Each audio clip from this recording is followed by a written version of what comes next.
Hello guys, welcome to special education. नमस्कार दोस्तों, स्वागत करता हूँ आप सबका आपके अपने यूट्यूब चैनल में जिसका नाम है स्पेशल एजुकेशन। सो दोस्तों, आज से हम एक सीरीज़ स्टार्ट करने जा रहे हैं जिसमें कि मैं आप लोगों को इंग्लिश सीरीज़ के बारे में बात करूँगा। ठीक है, आप लोगों को पता है आपका ग्राम सचिव का एग्ज़ाम होने वाला है 25 दिसंबर से। तो उसी से रिलेटेड हम इंग्लिश सेक्शन की सीरीज स्टार्ट कर रहे हैं जिसमें कि इंग्लिश के जितने भी टाइप के आपके क्वेश्चन आते हैं, जैसा कि अभी मैंने प्रीवियस ईयर का पेपर आपको दिखाया था वीडियो बना के। जिन लोगों ने वो वीडियो नहीं देखी, आपको नीचे डिस्क्रिप्शन बॉक्स में लिंक मिल जाएगा, जाके देख लेना। ठीक है। और अभी मुझे थोड़ा जुकाम और गला ख़राब है तो मेरी आवाज़ थोड़ी अजीब सी हो सकती है, लेकिन मैं ट्राई करूँगा आपको समझ आए जो चीज़ मैं बोल रहा हूँ, थोड़ा स्लो बोल लूँगा। ठीक है। तो आप लोगों को पता है इंग्लिश के सेक्शन में आपके फिलर्स आते हैं, इसके अलावा एरर्स आते हैं, और वो कैप पर क्वेश्चंस आते हैं लाइक सिनोनिम एंड एंटोनिम्स के। तो जितने भी आपके इंग्लिश के क्वेश्चन आते हैं वो सब आपके इस सीरीज़ में कंप्लीट हो जाएंगे। And I am damn sure कि आप लोग जब ये 100 रूल पढ़ लोगे इंग्लिश ग्रामर के, तो इससे बाहर आपका कोई भी रूल नहीं आएगा, चाहे वो आपके एरर की फॉर्म में आएगा, चाहे वो आपका फिलिंग द ब्लैंक की फॉर्म में आता है। और इसके अलावा आपके मिस स्पेल्ट वाले क्वेश्चन भी आते हैं जिसमें कि आपको स्पेलिंग्स वगैरह देखनी होती है। तो वो वाले क्वेश्चन भी हम आज करेंगे। ठीक है, तो वीडियो को एंड तक पूरा जरूर देखना। एंड वीडियो को लाइक करना अभी मत करना, वीडियो को पूरा एंड तक देखना। अगर आपको लगे ये सेशन आपके लिए फ्रूटफुल है, आपको कुछ सीखने को मिला, तो ही वीडियो को लाइक और सब्सक्राइब करके जाना चैनल को। ठीक है, तो चलिए ये स्टार्ट करते हैं बिना कोई टाइम वेस्ट किए। सो दोस्तों, स्टार्ट करते हैं। एंड सबसे पहले मैं क्वेश्चन पढ़ूंगा, देन आप लोगों को वीडियो पॉज करके खुद को आंसर अपना टिक करना है। ठीक है, उसके बाद मैं आप लोगों को आंसर बताऊंगा। तो वीडियो एंड होने के बाद आप लोग को आउट ऑफ जितने क्वेश्चंस हैं उसमें से आप लोग के कितने सही हुए जरूर बताना। ठीक है, सभी कैंडिडेट जरूर अपने आंसर बताना कि आप लोग को क्या स्कोर रहा। तो फर्स्ट क्वेश्चन दोस्तों आप लोग के सामने, the latest verdict by the 3 जजेस bench on the government petition for the reviews looks more practical than a more verdict, no error. तो इसमें आप लोगों को अपना राइट आंसर टिक करना है। तो मैं आपको इसका आंसर बता रहा हूँ, आई होप अब तक आप लोगों ने टिक कर लिया होगा। तो ये बताने से पहले एक रूल बताना चाहूँगा, आप कॉपी पेन खोल के बैठ जाओ, या याद कर लो, या कॉपी में लिख लो, या फिर वीडियो दोबारा देख लेना, या फिर इसकी पीडीएफ भी मिल जाएगी, वहाँ से देख लेना। लेकिन याद होना चाहिए, एक ग्रामर का रूल होता है हाइफनेटेड नाउन का। ठीक है, हाइफनेटेड नाउन होती है। हाइफनेटेड क्या होता है, जो आप लोगों का ये डैश लगा होता है इसको हम हाइफनेटेड बोलते हैं। तो हाइफनेटेड नाउन के बाद कभी भी आपकी जो नाउन आएगी वो सिंगुलर आएगी। ठीक है, ये चीज़ रट लो यार। हाइफनेटेड नाउन के बाद जो भी आप लोगों की नाउन आएगी वो आपकी सिंगुलर आएगी। फॉर एग्जांपल मैं आपको एग्जांपल देता हूँ, हो गया आपका लाइक पब्लिक डोमेन। ठीक है, मैंने मान लो आपके एग्जाम में आया पब्लिक डोमेन्स, तो यहाँ पे डोमेन्स नहीं आएगा, ये एस नहीं आएगा, राइट आंसर होगा इसका पब्लिक डोमेन। क्यों? क्योंकि अभी मैंने आप लोगों को बताया हाइफनेटेड नाउन के बाद आप लोगों का जो नाउन आएगी वो हमेशा सिंगुलर आएगी, तो डोमेन्स नहीं होगा, डोमेन होगा। तो चलिए मूव करते हैं अब हमारे क्वेश्चन की तरफ। तो यहाँ पे लिखा हुआ द लेटेस्ट वर्डिक्ट बाय 3 जजेस बेंच। तो यहाँ पे 3 जजेस नहीं आएगा, यहाँ पे आएगा 3 जज बेंच। तो सिंगुलर हो जाएगा, जजेस को जज कर देंगे। सो ये यहाँ पे इसका राइट आंसर होगा। ठीक है, आई होप ये चीज़ आप लोग को क्लियर समझ आ गई होगी। अब मूव करते हैं हम दोस्तों सेकंड क्वेश्चन की तरफ। सेकंड सिंपल सा क्वेश्चन है, the RBI study of state finance advises states to lower their डेब्ट burden because this will push state to target their future physical deficits. मैं आप लोगों की इंग्लिश इसको हिंदी में भी समझा देता हूँ। आरबीआई की जो स्टडी है स्टेट फाइनेंस की, उन्होंने एडवाइस किया स्टेट को टू लोअर देयर डेब्ट बर्डन, उनको अपने डेब्ट बर्डन को लो करना है, because this will push states to target their future fiscal deficit, ताकि जितने भी स्टेट्स हैं वो अपने फ्यूचर फिजिकल डेफिसिट्स के टारगेट्स हैं उनको मीट कर पाए। तो ये कहने का मतलब है, तो इसमें आप लोगों को अपना राइट आंसर टिक करना है। आई होप अब तक आप लोगों ने टिक कर लिया होगा। अब मैं आपको राइट आंसर बता रहा हूँ। तो दोस्तों यहाँ पे लिखा हुआ है states to low their debts नहीं होगा, यहाँ पे आएगा स्टेट्स टू लोअर देयर डेब्ट। यहाँ पे टू के बाद लोअर आएगा। ठीक है, तो यहाँ पे ये वाला इसका गलत होगा, लो की जगह लोअर आएगा। आई होप ये भी आप लोगों का सही था। अगले क्वेश्चन की तरफ मूव करते हैं। अगला क्वेश्चन हमारे पास है, a report said that South Korea would monitors additional launches. Hindi में इसका मतलब है कि एक रिपोर्ट ने बताया कि जो साउथ कोरिया वो मॉनिटर करेगा एडिशनल लॉन्चेस, जो एडिशनल लॉन्चेस है उनको मॉनिटर करेगा। तो इसमें आप लोगों को अपना राइट आंसर टिक करना है। आई होप अब तक आप लोगों ने टिक कर लिया होगा। मैं आप लोगों को आंसर बता रहा हूँ। उससे पहले दोस्तों मैं आपको एक ग्रामर का रूल बताता हूँ कि पूरी इंग्लिश में कहीं भी वुड आ जाए तो उसके बाद हमेशा वर्ब की फर्स्ट फॉर्म आएगी। ये आप कॉपी में लिख लो या रट लो। कहीं भी आपके पास विल आ जाए, वुड आ जाए, कुड आ जाए, कैन आ जाए, इन सभी के बाद आपकी वर्ब की फर्स्ट फॉर्म आती है। आपके एग्ज़ाम में इन सभी के बाद या तो वर्ब की आईएनजी फॉर्म दी होती है, या वर्ब की फॉर्म के साथ एस या ई एस लगा होता है, ये मैक्सिमम एरर्स आती है। तो ये दोनों काट के आपको वर्ब की फर्स्ट फॉर्म करनी होती है। ये एरर ऐसे बहुत ज़्यादा आते हैं एग्जाम्स में। तो चलिए क्वेश्चन की तरफ मूव करते हैं। यहाँ पे लिखा हुआ a report said that South Korea would monitors, है ना, तो यहाँ पे वुड मोनीटर्स नहीं होगा, यहाँ पे होगा वुड मोनीटर, क्योंकि अभी मैंने आपको बताया वुड के बाद वर्ब की फर्स्ट फॉर्म आती है। ठीक है, ये चीज़ क्लियर है। इसके अलावा कुछ लोग अब ये कमेंट्स कर सकते हैं कि सर यहाँ पे वुड की जगह हम विल भी तो कर सकते हैं।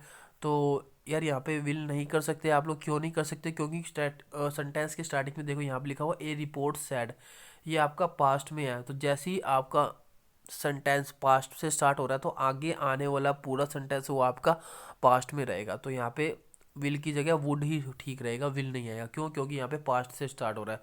तो ये भी एक डाउट था, तो ये आई थिंक ये भी आप लोगों को क्लियर हो गया होगा। तो चलिए मूव करते हैं अगले क्वेश्चन की तरफ। अगला क्वेश्चन दोस्तों आप लोगों के सामने है, the report did not discuss about the detail. Simple सा क्वेश्चन है, तो इसका आंसर टिक कर लो। मैं आप लोगों को इसका आंसर बता रहा हूँ। तो दोस्तों यहाँ पे डिस्कस अबाउट, तो याद करो पूरी इंग्लिश में कभी भी आपका डिस्कस के साथ अबाउट नहीं आएगा। ठीक है, डिस्कस का मतलब ही होता है किसी चीज़ के बारे में डिस्कस कर रहा हूँ। तो अगर आप किसी चीज़ के बारे में डिस्कस कर रहे हो तो अबाउट लगाने का तो कोई मतलब ही नहीं होता, तो ये सुपरफ्लूअस एरर में काउंट होता है। ठीक है, तो डिस्कस के साथ कभी भी अबाउट नहीं आता, ये चीज़ याद रखना। ठीक है, एंड इसके साथ आपको एक रूल और बता, तो कहीं भी आपको डिड दिख जाए पूरी इंग्लिश में तो उसके बाद हमेशा वर्ब की फर्स्ट फॉर्म आएगी। और मैक्सिमम एरर आपके एग्जाम में होती है डिड के बाद हमेशा वर्ब की सेकंड फॉर्म दे देते हैं, तो ये गलत हो जाता है। तो यहाँ पे आप देख सकते हो the report did not discuss है, तो डिड के बाद आपकी वर्ब की फर्स्ट फॉर्म है, तो ये ठीक है। ठीक है, ये डिस्कस सही है। बट मैक्सिमम ये होता है कि डिड के बाद वर्ब की सेकंड फॉर्म दे देते हैं, वो गलत हो जाता है। तो आपको याद रखना है डिड के बाद हमेशा आपकी वर्ब की फर्स्ट फॉर्म आएगी। तो यहाँ पे डिड नॉट डिस्कस सही है और डिड नॉट डिस्कस्ड नहीं होगा। आई होप ये चीज़ आपको क्लियर होगी। अगले क्वेश्चन की तरफ दोस्तों मूव करते हैं। अगला क्वेश्चन हमारे पास है, each such regional response centres have trend youth volunteers. तो इसका आंसर आप लोग को टिक करना है, मैं आपको इसका आंसर बता रहा हूँ। तो दोस्तों कुछ वर्ड्स होते हैं लाइक ईच हो गया, इसके अलावा एवरी हो गया, इसके अलावा दोस्तों एनी हो गया, एंड आइदर हो गया, देन आपका नाइदर हो गया, और इसके अलावा नन हो गया। ये 6 वर्ड्स है, लिख लो या याद कर लो। ठीक ठीक है, इनके बाद आपका जब भी कोई वर्ब आएगी वो आपकी हमेशा सिंगुलर आएगी। ठीक है, इनके बाद हमेशा वर्ब आपकी सिंगुलर आएगी, या मैं बोलूँ वर्ब की फर्स्ट फॉर्म आएगी, याद रखना है आपको। तो यहाँ पे आप देखो each such regional response centres, तो यहाँ पे हैव नहीं आएगा, यहाँ पे आएगा हैज़। ठीक है, क्योंकि अभी मैंने आपको बताया ईच एवरी एनी हो गया, नन हो गया, आइदर हो गया और नाइदर हो गया, इन सब के बाद सिंगुलर वर्ब आती है तो वो आपकी हैव की जगह हैज़ आ जाएगा। सो ये वाला आपका राइट हो जाएगा। ठीक है, एंड एक चीज़ और बता दूं, मैंने अभी आपको बताया आइदर और नाइदर, मैंने आइदर और नहीं बोला, नाइदर नोर नहीं बोला, आइदर एंड नाइदर बोला। ठीक है, ये चीज़ याद रखना, आइदर और नाइदर के बाद भी सिंगुलर आती है। और आइदर और का और नाइदर नोर का अलग से रूल होता है, वो मैं आप लोगों को बताऊंगा आगे आने वाली वीडियोस में। तो आई थिंक आप लोगों के अच्छे रूल्स कवर हो रहे हैं इंग्लिश के। और यार अपना स्कोर जरूर मेंशन करना, आउट ऑफ कितना आप लोगों का स्कोर था। ठीक है, एंड वीडियो अच्छी लगे तो प्लीज़ जरूर लाइक करना। एक बार अभी बोल रहा हूँ, एक बार वीडियो के एंड में बोलूँगा, अच्छी लगे तो लाइक करके जाना और अपने कॉमेंट्स जरूर देना। अगला क्वेश्चन हमारे पास है, India so far according to a report achieved fair growth of amount. तो इंडिया ने फार ग्रोथ ऑफ अमाउंट को अचीव किया है, तो इसका आंसर आपको टिक करना है, मैं आपको बता रहा हूँ। तो इससे पहले मैं आपको एक रूल बताता हूँ, आपको पूरी इंग्लिश में कहीं भी सो फार मिल जाए उसके बाद हमेशा आपका प्रेजेंट परफेक्ट टेंस आता है, जिसको हम बोलते हैं हैज़ हैव प्लस वर्ब की थर्ड फॉर्म। ठीक है, दोबारा रिपीट कर रहा हूँ, पूरी इंग्लिश में कहीं भी आपको सो फार दिख जाता है तो इसके बाद आप लोग का दोस्तों प्रेजेंट परफेक्ट टेंस आएगा, ये हैज़ हैव प्लस वर्ब की थर्ड फॉर्म आएगा। तो हमारे क्वेश्चन में देखो India so far according to a report, तो यहाँ पे अचीव्ड नहीं आएगा, यहाँ पे आएगा according to a report has achieved fair amount of growth. ठीक है, आई थिंक ये चीज़ भी अब आप लोगों को क्लियर होगी। अगला क्वेश्चन हमारे पास है, local authorities found to have hiding data. तो इसका आंसर टिक कर लो, मैं आपको इसका आंसर बता रहा हूँ। तो दोस्तों आपको कहीं भी पूरी इंग्लिश में टू प्लस हैव या मैं बोलूँ टू हैव मिल जाए तो इसके बाद हमेशा वर्ब की थर्ड फॉर्म आती है, ये याद रखना। ठीक है, पूरी इंग्लिश में आप लोगों को कहीं भी टू हैव मिल जाए तो उसके बाद आपकी हमेशा वर्ब की थर्ड फॉर्म आती है। तो यहाँ पे लिखा हुआ है local authorities found to have hiding data नहीं आएगा, found to have hidden data आएगा। तो यहाँ पे ये इसका राइट आंसर हो जाएगा। अगला क्वेश्चन हमारे पास है FDI is welcome in India whether it's equity structure will include public share holdings और नॉट। तो इसका राइट आंसर टिक करना है। आप लोग वीडियो पॉज करके लगा लो, मैं आप लोग को इसका आंसर बता रहा हूँ। तो अगर आपकी पूरी इंग्लिश में कहीं भी इफ़ या वेदर आ जाए तो इसके बाद हमेशा आपका सिंपल प्रेजेंट टेंस आएगा, ठीक है। मोस्ट ऑफ द जो एग्ज़ाम्स होते हैं उसमें इफ़ या वेदर के बाद फ्यूचर टेंस दे देते हैं, मतलब विल या शैल दे देते हैं। तो विल शैल हटा के आपको सिंपल प्रेजेंट टेंस लगाना होता है, मतलब वर्ब की फर्स्ट फॉर्म या एस या ईएस लगाना होता है। और यही एरर हमारे इस 8 नंबर सेंटेंस में है। तो यहाँ पे आप देखो FDI is welcome in India whether it's equity structure will include public, है ना। तो यहाँ पे विल इंक्लूड नहीं आएगा, तो यहाँ पे आएगा whether it's equity structure includes public share holding और नॉट। तो यहाँ पे इसका राइट आंसर हो जाएगा। आई थिंक ये चीज़ भी अब आप लोगों को क्लियर होगी। तो 9 नंबर सेंटेंस बहुत ज़्यादा सिंपल है, आप लोगों को पढ़ के ही आ जाएगा। World has underwent A structural change with the emergence of the MNCs. तो वीडियो पोस्ट करके टिक कर लो, मैं इसका आंसर बता रहा हूँ। तो आपको पता है प्रेजेंट परफेक्ट क्या होता है, हैज़ हैव के बाद हमेशा वर्ब की थर्ड फॉर्म आती है। तो यही सिंपल सा रूल है। यहाँ पे वर्ल्ड हैज़ अंडरवेंट है ना, तो अंडरवेंट आपको पता है सेकंड फॉर्म है गो वेंट गोन। गो वेंट गोन, वेंट सेकंड फॉर्म होती है तो हमें वर्ब की थर्ड फॉर्म लगाती है। तो यहाँ हमें यहाँ पे वर्ब की थर्ड फॉर्म लगानी है, तो यहाँ पे हमारा अंडर गोन हो जाएगा, ठीक है। अंडर वेंट यहाँ पे गलत हो जाएगा। तो ये भी क्लियर हो गया होगा, सिंपल सा क्वेश्चन था। आई थिंक आप लोगों के जो रूल्स है वो क्लियर हो रहे होंगे, डाउट्स इंग्लिश के क्लियर हो रहे होंगे। अगला क्वेश्चन हमारे पास है द लेटेस्ट वर्डिक्ट। ये क्वेश्चन अभी मैंने आप लोगों को ऊपर बताया, ठीक है। इसमें एक और एरर है, वो आप लोगों को बताना है। ऊपर ठीक थी, यहाँ पे मैंने एरर करके दे दिया। इंपॉर्टेंट रूल है तो मैंने सेम क्वेश्चन बना दिया।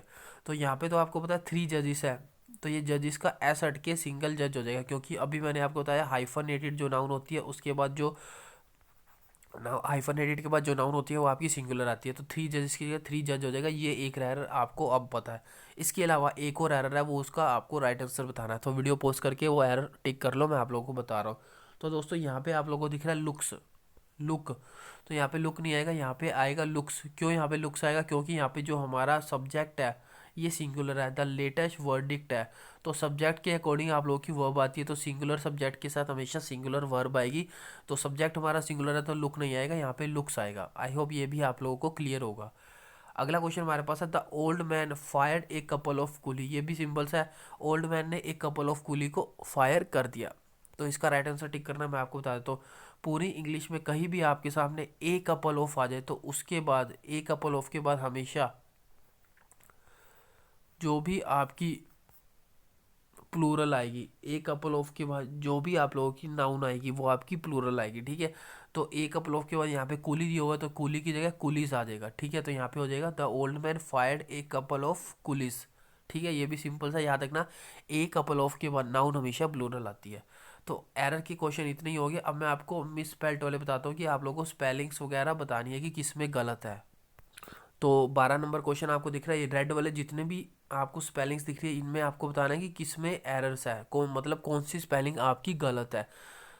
12वां क्वेश्चन हमारे पास है an Indian ship laden with the merchandise got drowned in an ocean causing a huge loss in property.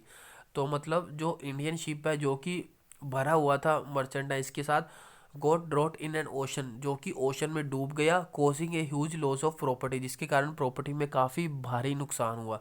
तो इन चारों वर्ड्स में जो रेड कलर में दिख रहे हैं इन चारों वर्ड्स में आप लोगों को बताना है कि कौन सा वर्ड गलत स्पेलिंग लिखी हुई है। आई होप अब तक आप लोगों ने टिक कर लिया होगा आंसर। तो इसका मैं राइट आंसर बताता हूँ। तो दोस्तों यहाँ पे लिखा हुआ लादेन, या अब इसको लाडेन बोलते हैं, लादेन बोलते हैं, कुछ भी आप लोग बोल सकते हो। तो इसका जो राइट स्पेलिंग होगी वो होगी LADEN, LADEN, ये इसकी राइट आंसर है, डबल डी नहीं आता। अगला क्वेश्चन हमारे पास है my colleague has an aversion to alcohol. Aversion का मतलब होता है आदत या फिर हैबिट। तो my colleague has an aversion to alcohol and he persist going on the parties with friend. और वो अपने दोस्तों के साथ पार्टीज में जाता रहता है। तो इन चारों वर्ड्स में आपको अपना एरर बताना है, मतलब गलत स्पेलिंग बतानी है। तो मैं आपको बता रहा हूँ, आप टिक कर लो। कलीग की स्पेलिंग गलत है। जो कलीग की स्पेलिंग होती है वो होती है COLLEAGUE, कलीग। तो यहाँ पे आपकी ई मिसिंग था, तो COLLEAGUE होगा कलीग में। और कलीग आप लोगों को पता है आपके ऑफिस में जो काम करते हैं एम्प्लॉयज़, साथ के एम्प्लॉयज़ होते हैं, उनको हम कलीग बोलते हैं, ठीक है। अगला क्वेश्चन हमारे पास है the principal task of the finance commission is to access the revenue and cost disabilities of the state. तो इसमें एरर आप लोग टिक कर लो, मैं बता रहा हूँ। यहाँ पे जो एस एस है इसकी स्पेलिंग गलत है, ASSESS होती है एस एस की स्पेलिंग, ठीक है।